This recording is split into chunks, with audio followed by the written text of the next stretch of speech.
Hey Xiang Wang family, welcome back. Let's start our new chapter. अपना घर होते हुए भी वांग जी अपने ही घर में अनकंफर्टेबल फील करने लगा था।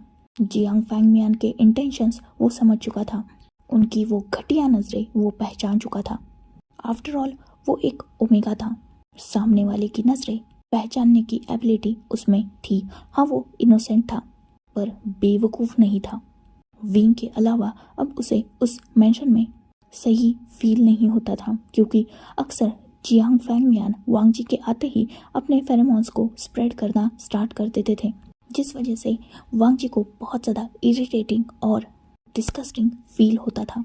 ज़्यादातर अगर वो घर में अकेला रहा तो अपने रूम में ही रहता था और मोस्ट इम्पॉर्टेंट अपने रूम को वो लॉक करके ही रखता था। जब विंग के आने का टाइम हो तभी वो अपने रूम के डोर को अनलॉक करता था। इन सब चीज़ों के अलावा वो और कर भी कह सकता था। क्या उसे इस बारे में विंग से बात करनी चाहिए थी? शायद हाँ, करनी चाहिए थी, पर वो बात करे कैसे? जियांग फैंगमियान विंग के रिलेटिव्स में आते हैं। एक मिडल एज पर्सन है वो। विंग उनकी रिस्पेक्ट करता है और उन दोनों की शादी को अभी वक्त ही कितना हुआ है, 5 या 6 दिन।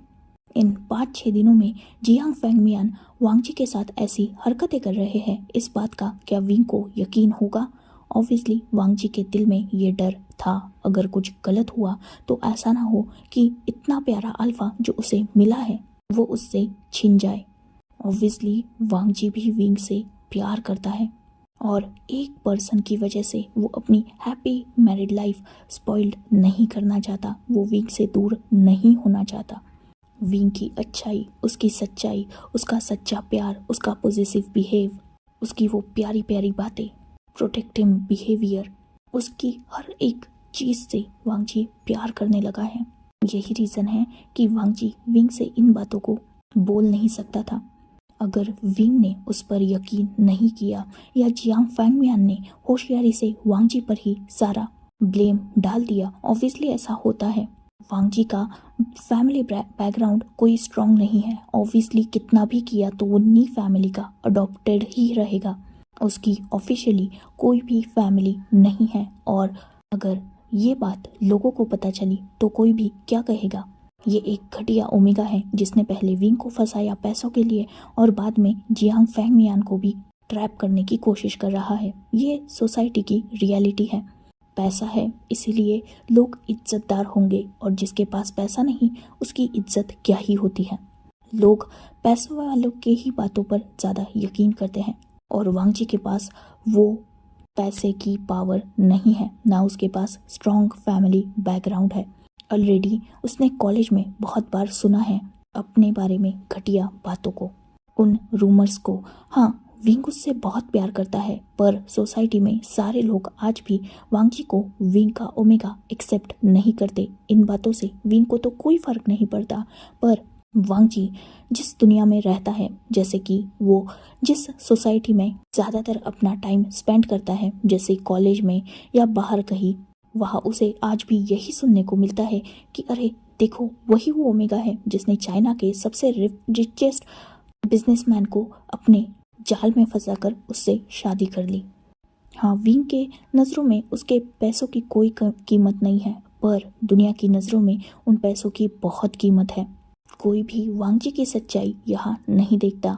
सब लोग बस अपने घटिया दिमाग के बारे में ही और अपनी घटिया सोचों के बारे में ही बातें करते हैं। लोगों का माइंडसेट कभी भी बदल नहीं सकता। एक रिच और एक पुअर का प्योर लव उन्हें कभी नहीं दिखेगा, उन्हें वो पैसों का डिफरेंस ही दिखेगा। यही सोसाइटी की रियलिटी है। वांग जी को इस रियलिटी से कोई फर्क नहीं पड़ता, क्योंकि ऑलरेडी वो इस हार्श रियलिटी को एक्सेप्ट कर चुका है। विंग ने उसे पहले भी बताया था कि उनमें ऐसी बातें होगी, पर वांग जी को डरना नहीं है और वांग जी डरता भी नहीं है, क्योंकि वो जानता है ना अपने बारे में, विंग के बारे में, उन दोनों के सच्चे प्यार के बारे में, तो वो सोसाइटी की क्यों सुने। ये बात उसने विंग से ही समझी थी। विंग ने अच्छी तरीके से उसे समझाया था, पर वांग जी उन बातों को तो इग्नोर कर देता है। उसके घर में जो चल रहा है उससे वो कैसे बचे? विंग ने पहले ही उससे कहा था कि जियांग फैंगमियान और जियांग चैन उसके रिलेटिव हैं और वो कुछ दिनों के लिए ही इस घर में है। तो वांगजी भी यही सोचता है कि कुछ दिनों तक ही उसे ये सब कुछ झेलना है। कुछ दिन बाद ये जब चले जाएंगे तब सब कुछ पहले की तरह ठीक हो जाएगा। इसीलिए वांगजी ये सब बस टॉलरेट कर रहा था। वही दूसरी तरफ जियांग फैंगमियान, उनकी हरकतें वर्स्ट होती जा रही थी। ऑब्वियसली वो समझ चुके थे कि वांगजी एक अनमार्क ओमेगा है और विंग और वांगजी में अब तक फिजिकल बॉन्ड नहीं बना। अगर ऐसा होता तो वांगजी के नेक पर मार्क होता और वांगजी के फेरोमोन्स में विंग के फेरोमोन्स एडेड होते, पर ऐसा कुछ नहीं है। साथ ही जियांग फैंगमियान ये भी जानते थे कि वांगजी उनके और विंग के रिलेशन के बारे में बहुत अच्छी तरीके से जानता है। उन्हें इस बात की भी पूरी श्योरिटी थी कि अगर फ्यूचर में वांगजी ने विंग को कुछ बता भी दिया तो विंग वांगजी पर नहीं बल्कि फैंगमियान पर यकीन करेगा, क्योंकि ऑब्वियसली वो उसके अंकल हैं और फैंगमियान ने विंग को बहुत प्यार भी दिया है एक अंकल का।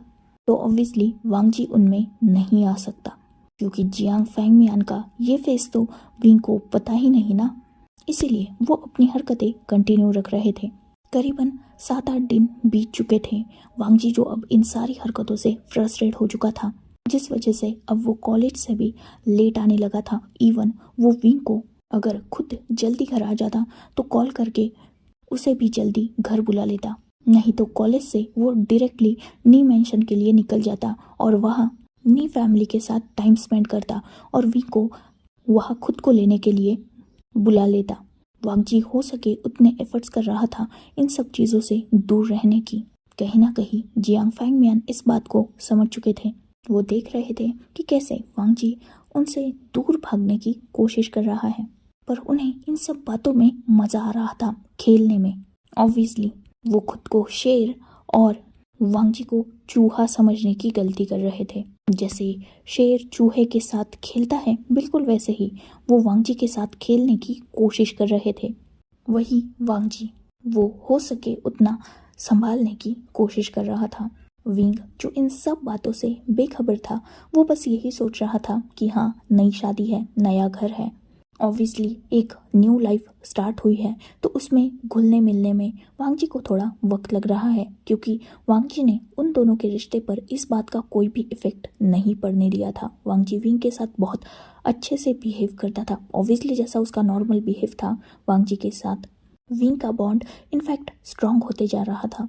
उन दोनों का नाइट में साथ में एक दूसरे को हक करके सोना, उनकी साथ में दिन भर की थोड़ी बहुत चिट चैट, एक साथ का हंसी मजाक, दोनों हो सके उतना टाइम एक दूसरे के साथ स्पेंड करने की कोशिश करते थे। विंग भी शादी के बाद ऑफिस से हो सके उतना जल्दी आने की कोशिश करता था, क्योंकि उसे अपने ओमेगा के साथ टाइम जो स्पेंड करना होता था।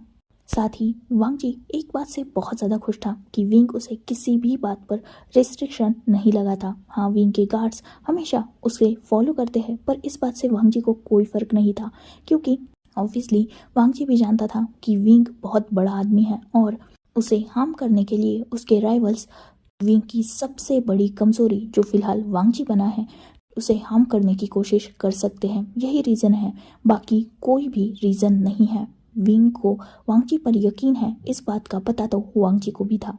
यही तो रीज़न था कि विंग ने वांगजी को खुली आज़ादी दे के रखी थी। वो कभी भी वांगजी से ये नहीं पूछता कि वो कहाँ है, क्यों है, कैसे हैं या वहाँ क्यों गया। इवन वांगजी कितने तो भी बार नी फैमिली में बस ऐसे ही चला जाया करता था, पर विंग उसे भी पॉजिटिवली लेता था। वांगजी खुद भी विंग से प्यार करता था और उसे इन्फॉर्म करना ज़रूरी समझता था। ऑब्वियसली वो उसका ओमेगा था, इसलिए वांगजी भी विंग को कॉलेज से निकलते वक्त नी फैमिली गया तो वहाँ ऐसे अपनी हर हरकतों के बारे में विंग को इन्फॉर्म कर ही देता था। इवन विंग भी लंच टाइम पे वांगजी को कॉल करके पूछना कि उसने खाना खाया या नहीं, वो ठीक तो है ना, क्या उसे किसी चीज़ की ज़रूरत है, क्या उसे विंग की याद आ रही है, और न जाने ऐसे कितने कोजी क्वेश्चन। सच में ये परफेक्ट लाइफ थी वांगजी की, बस जियांग फैंगमियान इसमें नहीं होने चाहिए थे। खैर, कुछ दिनों की बात थी तो वांगजी उसे हैंडल कर सकता है, यही सोचकर वो अपने और 2-3 दिन बिता देता है। अब उनकी शादी को करीबन 9 दिन हो चुके थे। वांगजी आज जब विंग के साथ कॉलेज गया तब वो बहुत ज़्यादा खुश था, क्योंकि विंग ने उससे कहा था कि आज वो दोनों भी बाहर घूमने जाएंगे क्योंकि विंग जल्दी आने वाला है। वांगजी ने हैप्पीली नोट कर दिया था और वो फाइनली कॉलेज जा चुका था। कॉलेज में उसने सारी क्लासेस अटेंड की और उसे पता चला कि कॉलेज को अगले 2-3 दिन तक छुट्टी है। वांगजी इस बात से खुश हो चुका था। वो विंग को कॉल करके इस बारे में बता देता है। विंग ये सुनता है तो वो भी खुश हो चुका था, क्योंकि उसे भी अपने ओमेगा के साथ और भी ज़्यादा टाइम स्पेंड करने को मिलने वाला था। विंग सीधा वांगजी को कॉलेज से ही लेता है और वो दोनों बाहर घूमने निकल जाते हैं। बाहर वो बहुत सारी मस्ती करते हैं। विंग वांगजी को अम्यूज़मेंट पार्क लेके गया था, जहाँ उन दोनों ने मिलकर बहुत सारी राइड्स ली। वांगजी को आइसक्रीम बहुत ज़्यादा पसंद थी और विंग ने वांगजी को खूब सारी आइसक्रीम खरीद के भी दी, जो उन दोनों ने बहुत लविंगली एक साथ मिलकर शेयर करके खाई। नाइट में लौटते हुए उन्हें लेट हो चुका था, इसलिए उन्होंने डिनर भी बाहर ही किया। जब भी वांगजी विंग के साथ होता था वो सब कुछ भूल जाता था। सच में वांगजी विंग में अपनी दुनिया देखने लगा था, एक हैप्पी लाइफ। वांगजी और विंग लेट नाइट घर आते हैं और आते ही अपने रूम में निकल जाते हैं। आज उन्हें आते आते करीबन रात के 12 से 1 बज चुका था, जिस वजह से जियांग फैंगमियान और जियांग चैंग ऑलरेडी सो चुके थे। नेक्स्ट डे वांगजी को छुट्टी थी, इसीलिए विंग और वांगजी दोनों भी लेट उठते हैं। इवन आज वांगजी ने विंग को भी उठने नहीं दिया था और उसने विंग से ये भी कहा था कि विंग आज ऑफिस ना जाए और उसी के साथ रहे। इस बात पे विंग भी मान चुका। लेट तक सोने के बाद वो उठते हैं, फ्रेश होते हैं, रेडी होते हैं और फिर से अपना टाइम स्पेंड करने के लिए बाहर निकल जाते हैं। आज विंग वांगजी को मूवी के लिए लेके गया था, एक रोमांटिक मूवी, जिसके कुछ सीन्स से उन दोनों पर कुछ ज़्यादा ही इफ़ेक्ट हुआ था। कहीं ना कहीं ये बातें वो दोनों भी समझ चुके थे। दोनों बहुत एम्बैरेस भी थे पर साथ ही खुश भी थे। खासकर वांगजी बहुत ज़्यादा हंस रहा था, क्योंकि उसने विंग को क्लियरली टर्न ऑन होते हुए देख लिया था। विंग इस बात से एम्बैरेस हो चुका था, पर इट्स ओके यार, उसी का ओमेगा है और वैसे भी पूरा थिएटर विंग का ही था, जिस वजह से यहाँ आज कोई नहीं था। वही उनका एक डीप पैशनेट लॉन्ग किस भी हुआ था और उस किस ने विंग को और भी ज़्यादा इफ़ेक्ट किया था। खैर, जैसे तैसे संभाल के और अपनी हालत सुधार के विंग और वांगजी मूवी ख़त्म करने के बाद बाहर आए। बाद में वो एक लॉन्ग ड्राइव पे गए और उन्होंने साथ में बहुत सारा फन किया। सच में हमेशा फिजिकल बॉन्ड ही होना ज़रूरी नहीं होता, कभी कभी वर्चुअल बॉन्ड भी इंसान को बहुत ज़्यादा खुश कर देता है।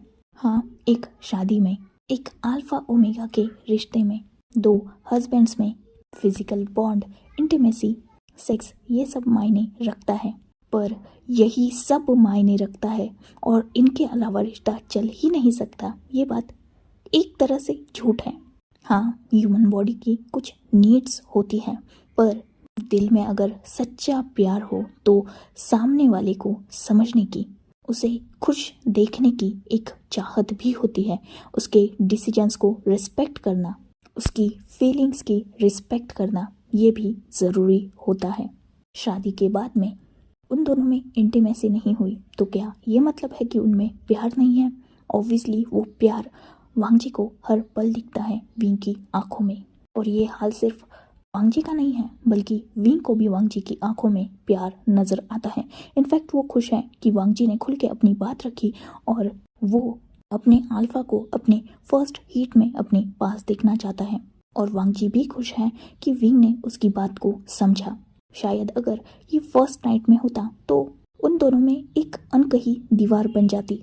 शायद खुल के आज वांगजी जो विंग के साथ बातें कर रहा है, उसके साथ जो बिहेव कर रहा है, उस पर कहीं ना कहीं थोड़े रिस्ट्रिक्शन लग जाते, उन दोनों में शाइनेस आ जाती।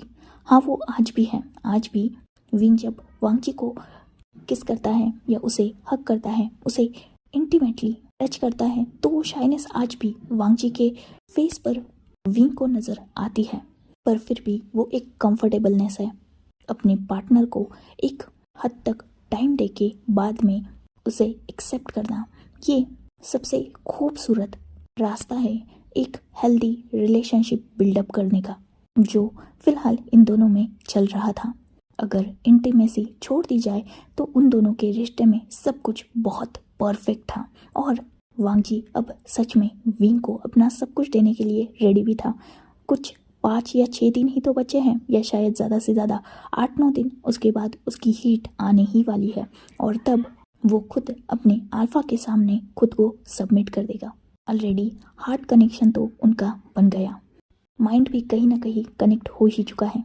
बस अब बॉडी और सोल कनेक्शन बचा है, वो भी बहुत जल्द वो दोनों बना लेंगे। यही वांग जी की थिंकिंग थी और सेम थिंकिंग विंग की भी थी। खैर, अपना टाइम स्पेंड करने के बाद आज भी वांग जी और विंग लेट नाइट घर पे आते हैं। बहुत थक गए थे तो एक दूसरे की आगोश में सो जाते हैं। नेक्स्ट डे विंग को ऑफिस जाना था क्योंकि उसकी एक इम्पॉर्टेंट मीटिंग थी। वही वांग जी, वो आज कॉलेज नहीं था तो घर पे ही था। वांग जी को यहाँ रुकना सही नहीं लग रहा था। उसे पसंद नहीं आ रहा था कि विंग यहाँ नहीं रहेगा और वो दिन भर घर में ही रहेगा। ये सोचकर ही उसे हल्का हल्का डर लग रहा था। इसीलिए वो विंग से बोलता है कि वो कुछ देर बाद नी फैमिली में चला जाएगा और आते वक्त विंग उसे रिसीव कर ले। विंग ऑब्वियसली इस बात पर मान चुका था। वो दोनों भी नीचे जाते हैं और अपना ब्रेकफास्ट करते हैं। विंग वांग जी को एक प्यारा सा क्यूट सा हक करता है, उसके फोरहेड पर किस करता है, उसे केयर करने का बोलकर जियांग चैंग के साथ ऑफिस के लिए निकल जाता है। ऑब्वियसली जियांग फैंगमियान को भी ये पता चल चुका था कि वांग जी की आज छुट्टी है। विंग और जियांग चैंग के जाते ही वांग जी अपने रूम में जा चुका था और उसे फॉलो करते कहीं ना कहीं जियांग फैंगमियान भी वांग जी के रूम में पहुंच गए थे, पर रूम का डोर लॉक था। जियांग फैंगमियान एक स्मग करते हैं और यही सोचते हैं कि कब तक वांग जी अंदर ही रहेगा, उसे बाहर तो निकलना होगा ना। यही सोचकर वो लिविंग हॉल में बैठ जाते हैं। वही वांग जी, उसने बोला था कि वो नी फैमिली जाएगा, पर वो सोचता है कि कुछ देर वो अपने रूम में ही रहेगा और सीधा विंग का लंच लेकर वो आज विंग के ऑफिस में उसे विजिट करेगा, उसे सरप्राइज देने के लिए। ऑब्वियसली वांग जी अब तक विंग के ऑफिस में एक बार भी नहीं गया। यही सोचकर वांग जी रूम से ही सर्वेंट्स को ये ऑर्डर कर देता है कि उन्हें विंग का लंच रेडी करना है। ऑब्वियसली वांग जी विंग का लंच अपने हाथों से बनाना चाहता था, पर वो जानता था कि जियांग फैंगमियान नीचे ही होंगे और वो जियांग फैंगमियान को फेस नहीं करना चाहता था। यही रीज़न था कि वो सर्वेंट से ही विंग का टिफ़िन पैक करने के लिए बोलता है।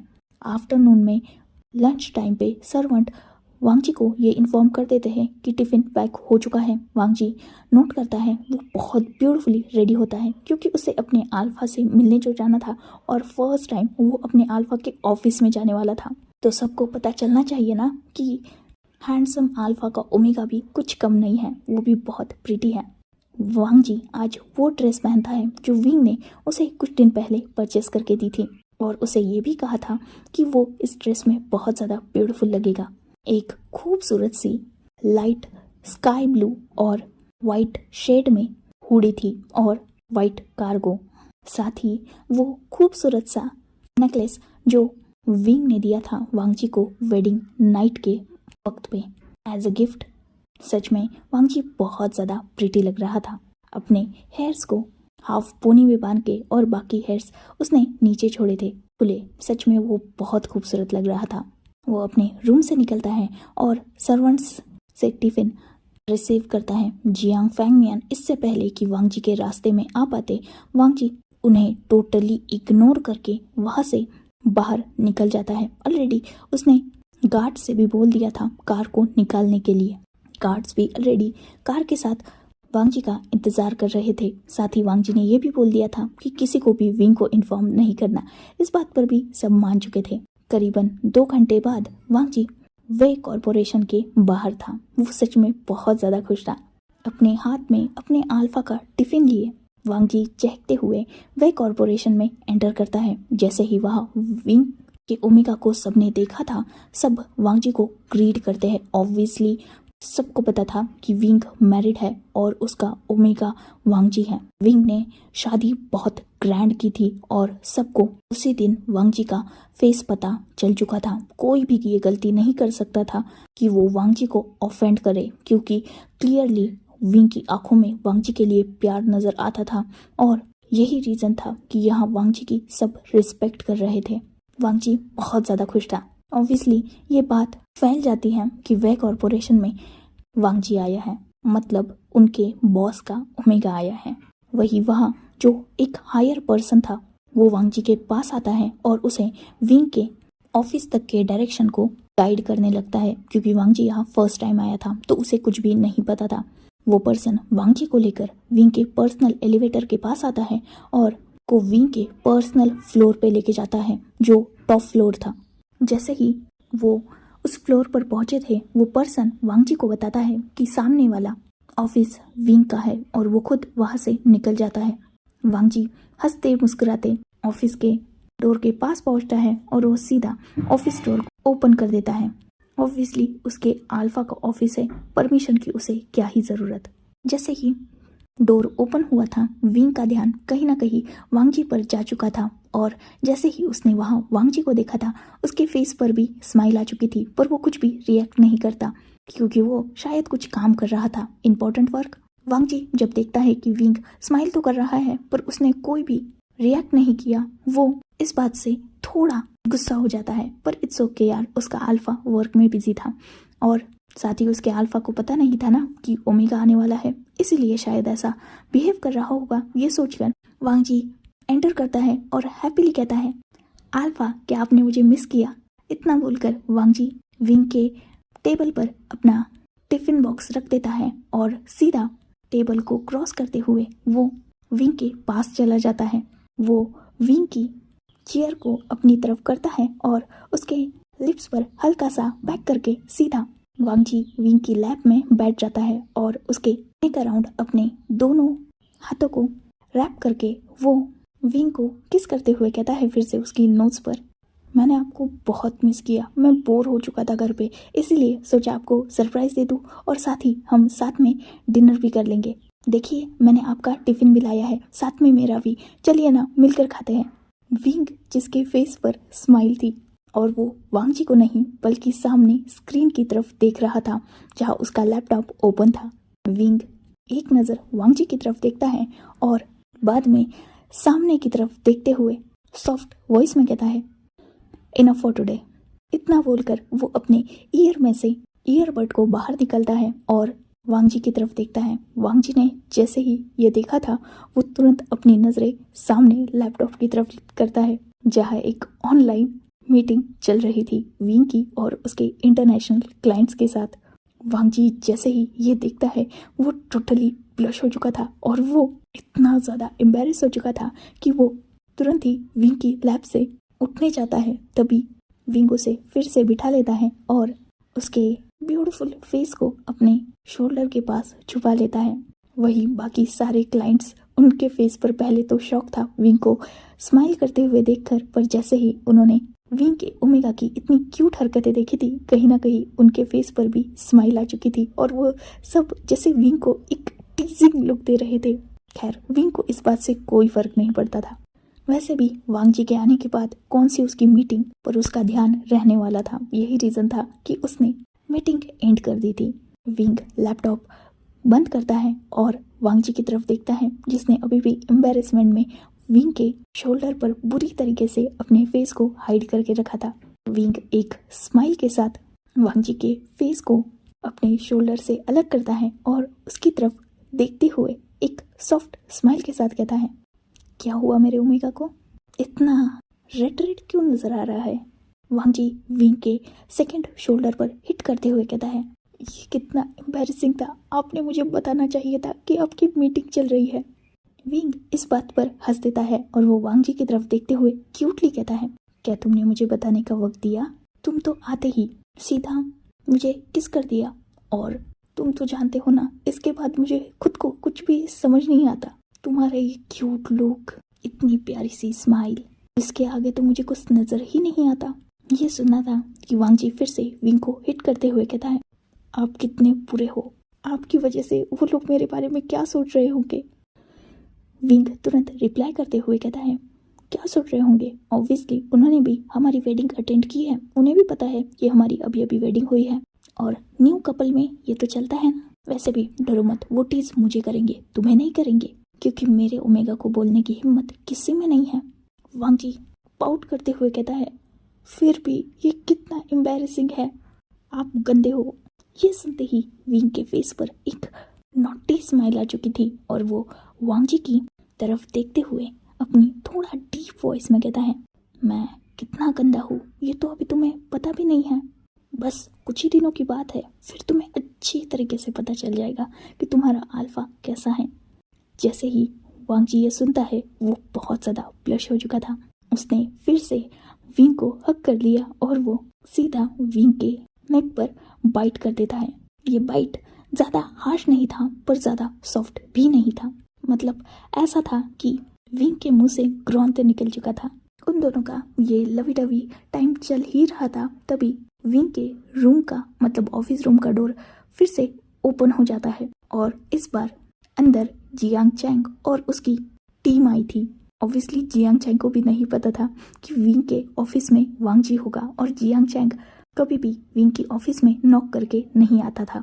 सिर्फ ये जियांग चैंग ही करता था, बाकी सबको नॉक करना ही पड़ता था। पर जैसे ही आज जियांग चैंग ने सामने का नज़ारा देखा, उसके फेस पर वो शॉकिंग एक्सप्रेशन विंग ने देख लिए थे। वही जैसे ही वांग जी ने ये फील किया कि कोई आया है, वो तुरंत ही उठ गया विंग की लैब से। फिलहाल सिचुएशन कुछ ऐसी बनी थी कि विंग चेयर पर बैठा हुआ था, वांग जी उसके साइड में खड़ा था, पर वांग जी का फेस विंग की तरफ था। मतलब जियांग चैंग और बाकी सब वांग जी के पीछे खड़े थे। विंग का फेस सबको क्लियरली नजर आ रहा था, पर वांग जी का फेस अपोजिट साइड में होने की वजह से कोई भी देख नहीं पाया था। सबने क्लियरली विंग और वांग जी की पोजीशन देख ली थी। वही वांग जी वो तो इतना ज़्यादा एम्बैरेस हो चुका था कि वो इन सबको अपना फेस दिखाने के बारे में सोच भी नहीं सकता था, जिस वजह से वो स्टिफली वैसा ही खड़ा था। वही विंग जो वांग जी के भी रिएक्शंस क्लियरली देख सकता था और जियांग चैंग और बाकी सब के भी उसके फेस पर एक नॉटी स्माइल थी और वो कभी वांग जी को देख रहा था जिसने अपनी दोनों आईज को टाइटली क्लोज करके रखा था, हेड को डाउन करके रखा था, दोनों हाथों की मुट्ठियाँ टाइट थी और वो पूरा रेड हो चुका था। वही बाकी सब शॉकिंगली विंग और वांग जी को देख रहे थे। एक पल के शॉक के बाद जियांग चैंग के फेस पर बाद में नॉटी स्माइल आ चुकी थी। वो एक नज़र विंग को देखता है और बाद में वांग जी की तरफ देखता है जो उसे फेस तक नहीं कर रहा था। वो वैसे ही टीजिंग वॉइस में कहता है, ब्रदर इन लॉ आप आने वाले थे तो हमें इन्फॉर्म कर देते, हम बाद में आ जाते। देखो हमारी वजह से आपका इतना क्यूट क्वालिटी टाइम स्पॉइल्ड हो गया। ये बोल के वो हंसने लगता है। वही बाकी सारे लोग भी हंस रहे थे। वही वांग जी उन सब की हंसने की वॉइस सुन सकता था और उसके सामने विंग का फेस था जो खुद भी हंस रहा था और उसे विंग कर रहा था।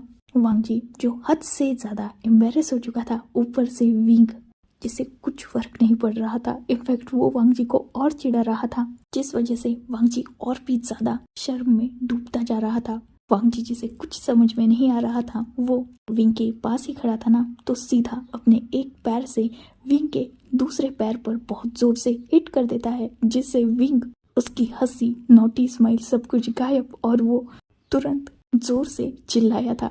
इवन अपनी चेयर से खड़ा हो चुका था। वांग जी जब ये देखता है, इससे पहले कि उसे और एम्बैरेसमेंट फेस करनी पड़े, वो सीधा विंग के चेयर के पीछे जाता है और वहाँ छुप जाता है।